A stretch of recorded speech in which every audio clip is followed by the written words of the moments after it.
આજે જૂનાગઢની મુલાકાતે કૃષિ મંત્રી શ્રી આવ્યા છે ત્યારે એમને નિવેદન છે કે કાંઠે બેસીને છબછબિયા કરવાના બદલે અંદર ઉતરો તો ખબર પડે કે પાણી કેટલું ઊંડું છે.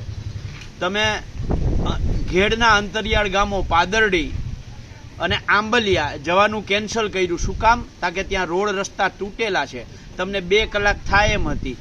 આંબલિયાથી પાછું બામણવાડા અને માણકવાડા જવા માટે તમારે 2-2.5 કલાક બીજી બગડે એમ હતી. એ માત્ર 20 કિલોમીટરના અંતરની અંદર તમારે 2-2.5 કલાક, એટલે એ રસ્તા કેવા છે એ તમને ખબર પડી ગઈ હશે અને એના માટે તમે કાર્યક્રમ કેન્સલ કર્યો છે. તમે કહ્યું કે ઘેડનો કાયમી પ્રશ્ન છે અને એનો અમે ઉકેલ લઈ આવશું. તો 30 વર્ષ સુધી તમે શું કરતા હતા? કાયમી પ્રશ્ન જે તમને આજે જ ખબર પડી. અમે જ્યારે ઘેડના 68 ગામોની મુલાકાત કરી અને ઘેડના ખેડૂતો જ્યારે સંગઠિત થયા, એમણે લડાઈ કરવાનું નક્કી કર્યું.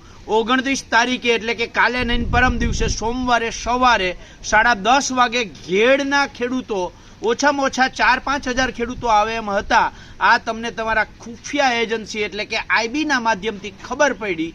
એટલે તમે રાતોરાત દોડીને આવો છો. ધારાસભ્ય આવે છે, કૃષિ મંત્રી આવે છે, કલેક્ટર આવે છે. તો અગાઉ કેમ કોઈ નહોતા આવતા? આ વર્ષે જ શા માટે આવ્યા છે? શું કામ? તા કે ખેડૂતો કલેક્ટર કચેરી સુધી ના પહોંચે એટલે, તમારી પોલ છતી ન થાય એટલે કૃષિ મંત્રી શ્રી, આ ઘેડ વિસ્તારના ખેડૂતો ખોટા લોલીપોપથી થાકી ગયા છે.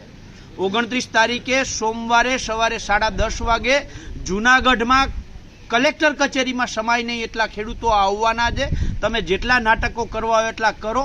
ઘેડ વિસ્તારના ખેડૂતો પોતાના હક અને અધિકારની લડાઈ કરવા માટે આવશે. તમારે આ પ્રશ્નનું નિરાકરણ લઈ આવવું પડશે. એના માટે ખેડૂતો તમને મજબૂર કરશે.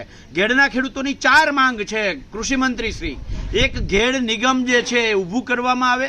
ઘેડના આ પ્રશ્ન પૂર્ણો છે એ કાયમી નિકાલ કરવામાં આવે. ઉબેણ નદીમાં ઠાલવવામાં આવતું કેમિકલ જે છે એ વાયા ઓજત થઈને આખા ઘેડમાં ફેલાય છે અને તબાહી મચાવે છે. આ કેમિકલ બંધ કરવામાં આવે અને ઘેડ વિસ્તારને ચાલુ વર્ષે સ્પેશિયલ પેકેજ આપવામાં આવે. આ 4 માંગ સાથે સોમવારે સવારે 10:30 વાગે 29 તારીખે કલેક્ટર કચેરીએ ઘેડ વિસ્તારના ખેડૂતો પહોંચવાના છે. તમારે પ્રયત્નો કરવા હોય એટલા કરી લ્યો, લોલીપોપ આપવા હોય એટલા આપી દો.